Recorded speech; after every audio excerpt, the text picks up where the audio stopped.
Hallo und herzlich willkommen zum zweiten Teil in Sachen Halterung für den M2 Competition.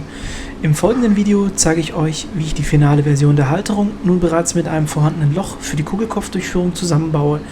Anhand des Videos seht ihr alle benötigten Materialien sowie Werkzeuge, um euch bei Bedarf ebenfalls eine solche Halterung anfertigen zu können. Am Ende seht ihr die Halterung dann noch einmal mit dem R1 zusammen im Auto verbaut.